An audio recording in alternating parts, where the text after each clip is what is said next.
Assalamualaikum warahmatullahi wabarakatuh. Kembali bersama Bu Hastari. Sekarang kita di bagian kelima atau bagian terakhir dari pembahasan TPPU Matematika tahap 2. Kita akan bahas nomor 21 sampai dengan nomor 25. Yuk kita langsung ke sana. Nomor 21. Perhatikan gambar berikut ini.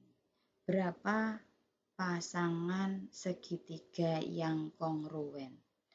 Ingat, kalau kongruen itu berarti sama bentuk dan sama ukurannya. Kita manual saja menghitungnya. Oke, kita mulai dari yang kecil-kecil dulu. Ini satu pasang ya. Kemudian atasnya ini 2. Kemudian segitiga atasnya lagi, kiri kanan, 3.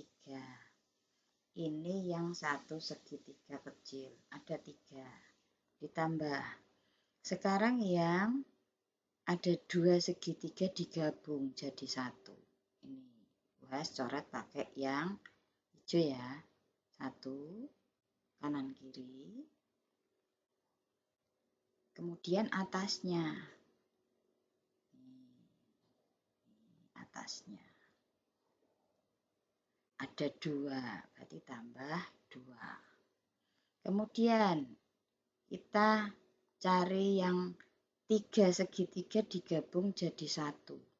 Hanya ada 1 pasang, yaitu segitiga yang besar di kiri kongruen dengan segitiga yang besar di kanan, gabungan 3 segitiga yang menjadi ini tambah 1 lagi. Jadi semua ada 6 pasang. Berikut soal nomor 22. Pasca gempa bumi mengguncang Yogyakarta 2006 di Dusun Ngelepen, Sengir, Sumberharjo, Prambanan, Sleman. Ada rumah-rumah yang seperti rumah Eskimo. Ini namanya rumah tahan gempa atau rumah dom. Ini dibangun atas sumbangan dari World Association of Non-Government Organization (WANGO) dengan didonatur tunggal Muhammad Ali Alabar. Itu pemilik dari Emaar Property Dubai, Uni Emirat Arab. Nah, sekarang penampakan atau penambang dari depan seperti ini. Jadi rumah dom itu berbentuk gabungan tabung dengan setengah bola. Kalau misalnya kita buat satu garis pertolongan di situ, misalnya begini, maka yang atas adalah setengah bola, yang di bagian bawah adalah tabung. Kalau lebarnya di sini berarti diameternya 7, berarti jari-jarinya separuhnya. Ini juga sama, ya kan? 3,5. Karena bentuknya bola, berarti jari-jarinya 3,5. Oke, volumenya kita akan cari volume rumah dom.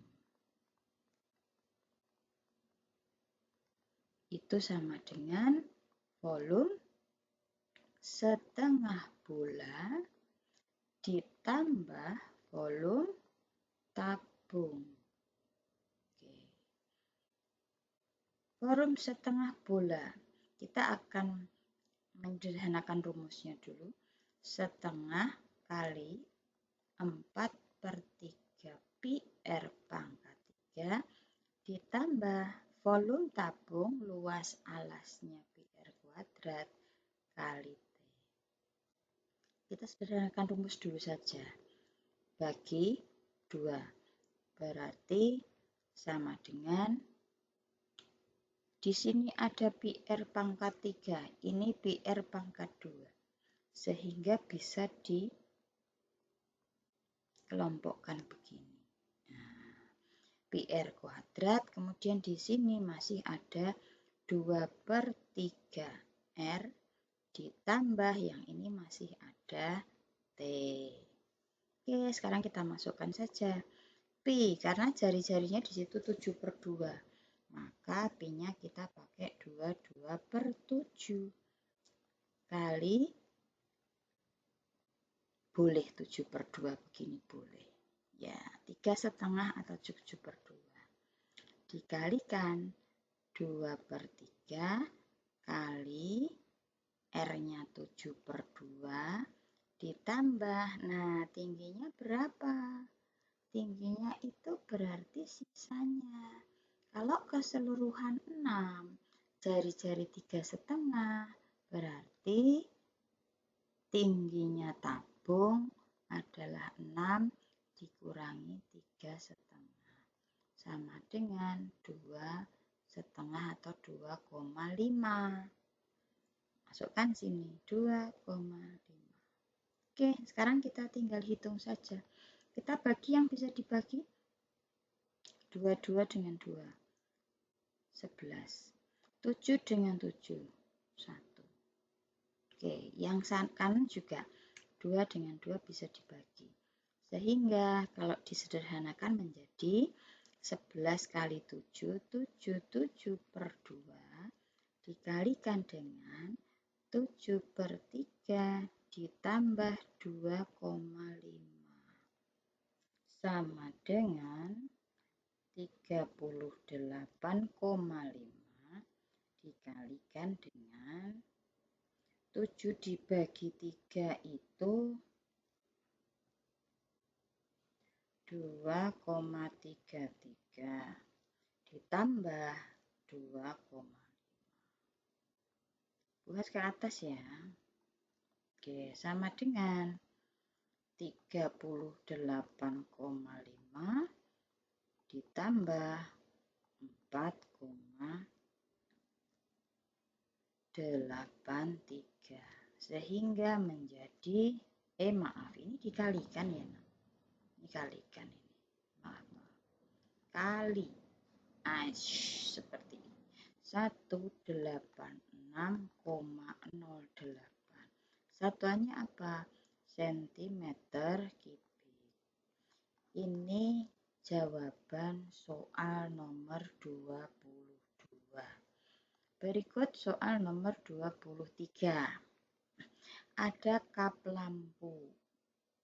Kita coret-coret di gambar dulu, enggak apa-apa. Panjang diameter, nah ini diameternya yang ini. Sama dengan tingginya. Kalau diameternya 14, jari-jarinya berarti 7. Tingginya sama dengan diameter, berarti ini juga 14. Luas kain batik minimal berapa yang diperlukan? Berarti kita mencari luas, pakai hitam aja ya, luas selimut tabung sama dengan keliling alas 2PR kalikan T.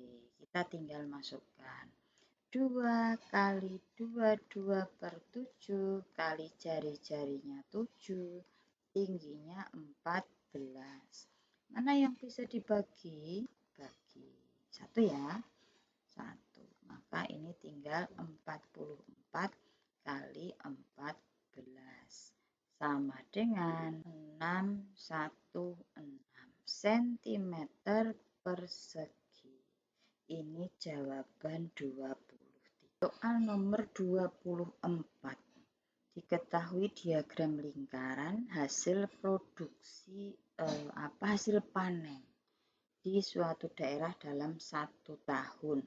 Oke, di sini sama sekali tidak ada angka ya. Jadi kita hanya merepresentasikan grafik yang ada satu persatu kita pahami. Untuk yang pertama, mana pernyataan yang tepat yang sesuai dengan diagram itu? Yang pertama, hasil panen kedelai lebih banyak daripada hasil panen padi. Kalau kita lihat pada diagram lingkaran atau grafik lingkaran ini, kita lihat kedelai itu di situ dengan padi luasnya sangat kelihatan bahwa kedelai itu lebih kecil dari padi. Jadi yang nomor A bukan. Kemudian yang B, hasil panen jagung. Jagung tuh yang ini lebih dari setengah hasil panen keseluruhan. Kalau keseluruhan itu berarti 360 derajat. Kita perkiraannya di situ ya, sudut pusatnya. 360 derajat. Apakah jagung itu lebih dari setengahnya? Apakah jagung itu lebih dari, pertanyaannya ini ya, lebih dari 180?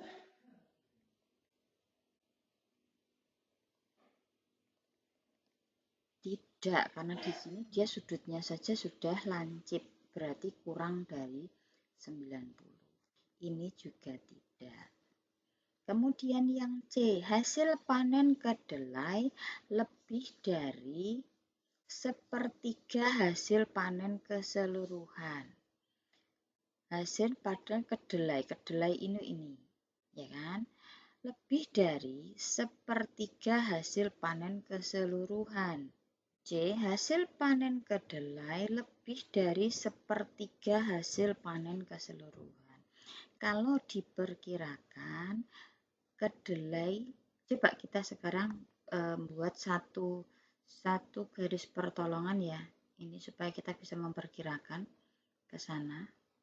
Nah, gini. Hasil panen kedelai itu sekian. Sudut pusatnya ya. Kemudian apakah dia lebih besar dari sepertiga satu lingkaran penuh? Oke, kita kalau pakai hitungan, apakah kedelai lebih dari ini sepertiga, berarti bagi 3 ya. Apakah lebih dari 120 derajat?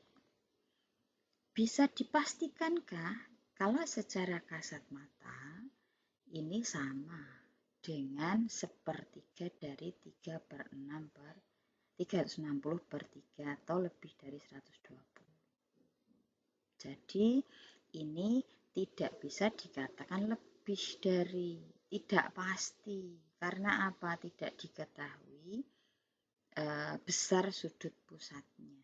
Secara kasat mata sepertinya kedelai itu hasil panennya adalah 120 derajat atau sepertiga dari keseluruhan. Ini tidak bisa dipastikan, tidak pasti. Oke, berarti bukan ini juga. Maka kita lari ke D. Hasil panen kedelai dan padi lebih banyak daripada hasil panen jagung. Oke, kita lihat secara kasat mata lagi ya. Kedelai itu sekian besarnya, padi sekian besarnya, jagung sekian. Bisa dipastikan karena kelihatan nyata bedanya di situ. Maka inilah jawaban soal nomor 24. Ini memperkirakan, merepresentasikan grafik yang ada di situ. Oke, nomor 25.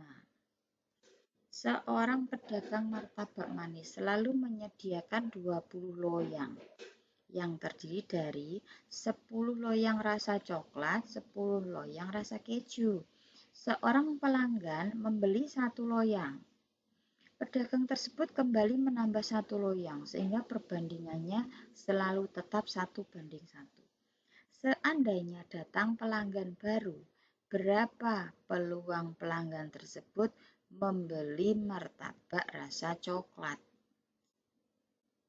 Nah, karena setiap kali ada yang dibeli oleh pelanggan, pedagangnya selalu kembali menambahkan 1:1, jadi jumlahnya tetap 20 loyang. Kemudian yang coklat tetap 10 N coklat ya gitu ya. Ini keseluruhan 20, N coklatnya tetap 10. Kalau diambil atau ada pelanggan baru membeli rasa coklat, maka peluangnya berarti peluang coklat sama saja N coklatnya berapa per N keseluruhan atau NS, ini NS ya. Ini NS. Nah, sama dengan 10 per 20 atau setengah. Ini jawaban ke-25. Oke, keseluruhan soal sudah kita bahas semuanya. Mudah-mudahan bisa menambah pemahaman kalian untuk mempersiapkan diri kalian menghadapi ujian sekolah yang akan datang. Semoga sukses untuk kalian. Bu Hastari pamit. Wassalamualaikum warahmatullahi wabarakatuh.